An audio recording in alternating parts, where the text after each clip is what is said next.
왜 좀처럼 영어가 나아진다는 느낌을 받지 못하는지, 왜 여전히 영어 앞에 서면 작아지는지 이걸 한번 생각해 볼 필요가 있는 것 같아요. 우리 한국 사람들이 보통 영어 공부를 할 때 영어 리스닝에 투자하는 시간이 너무나 턱없이 적다고 생각을 합니다. 여러분 혹시 조승연이라고 하는 작가 아시나요? 언어에 상당히 능통한 분이신데 이분이 fluent, 영어 유창성의 비밀이라고 하는 이분의 책에서 이런 말씀을 하셨어요. 만약 우리가 1시간 정도 영어 공부를 한다고 치면 미국 아이가 유튜브에 올린 동영상, 또 블로그에 게재한 글, 신문 기사, 그리고 영국, 미국 영화 감상에 30분 정도를 투자해야 된다 라고 말을 했어요. 이 지금 말하고 있는 것들이 다 뭔가요? 리스닝 아니면 reading, 읽기거든요.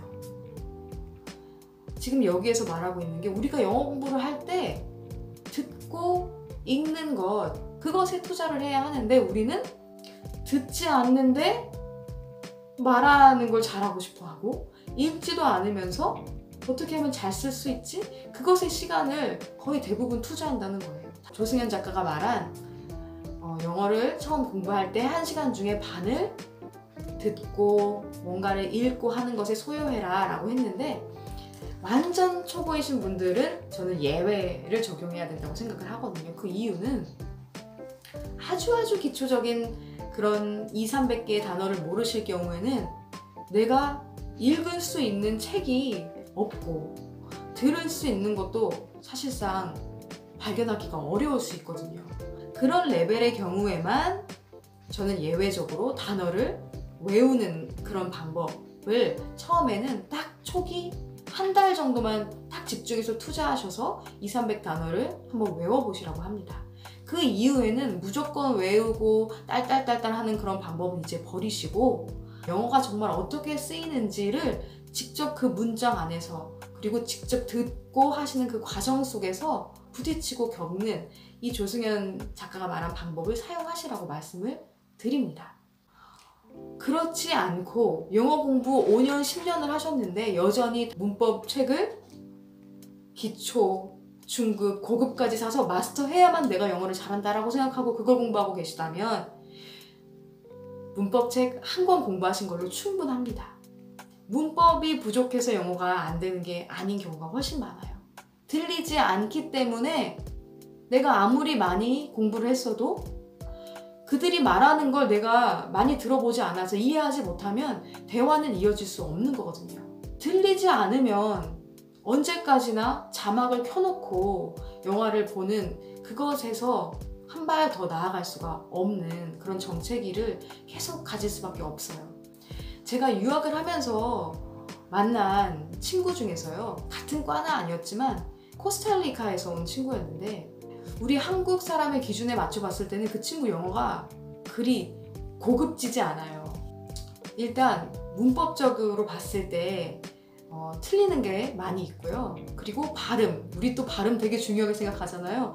발음도 그렇게 유창한 그런 느낌은 아닙니다. 그런데 이 친구가 석사생으로서 미국 원어민하고 같이 어깨를 견주면서 공부를 하는데 전혀 뒤처지지 않았고요. 자기 분야를 충분히 설명할 수 있고 그리고 글을 쓰고 대화를 하고 수업 시간에 소통을 하고 하는데 문제가 없었거든요.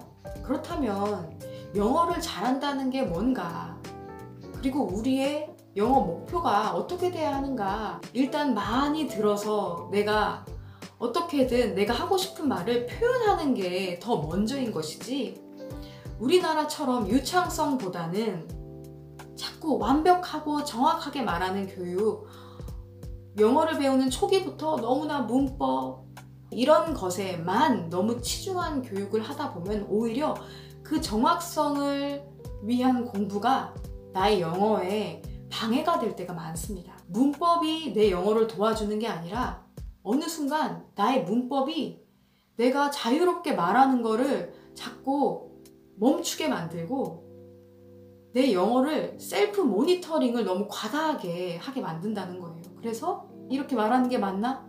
이건가 저건가?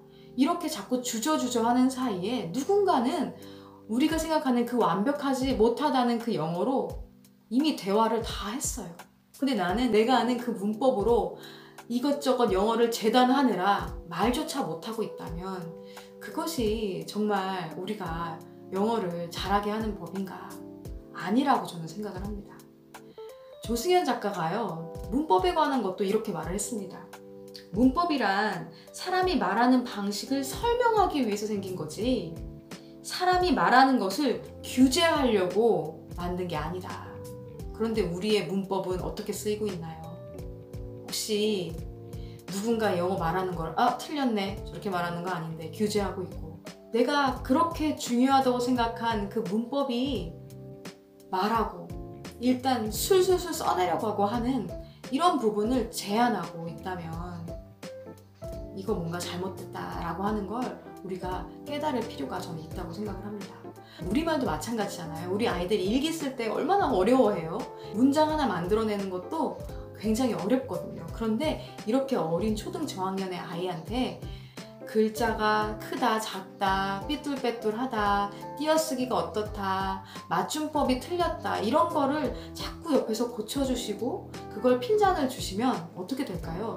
두려움이 가득 생기는 거죠. 그런데 우리가 영어로 된 글을 쓴다고 생각을 해보면 스튜던트 말을 할 수는 있는데 이 학생 스튜던트 내가 쓸 수는 없어.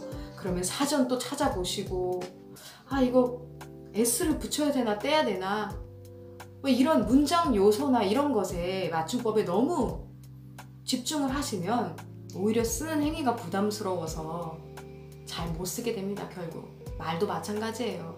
내가 말을 제대로 해야지 이렇게 생각을 하면 말을 제대로 해야 되니까 그게 부담스러워서 말을 안 하게 되고, 그래서 잘 늘지도 않아요. 그래서 잘하려고 하면 오히려 못하게 됩니다. 그냥 하다 보면 잘하게 되는 거예요.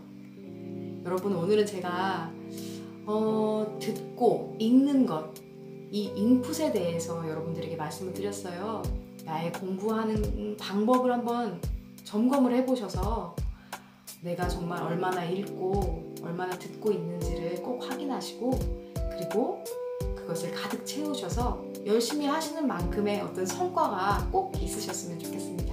오늘 끝까지 들어주셔서 감사하고요. 다음에도 영어에 관련된 내용을 가지고 찾아오도록 하겠습니다. 들어주셔서 감사합니다. 안녕히 계세요. 바이.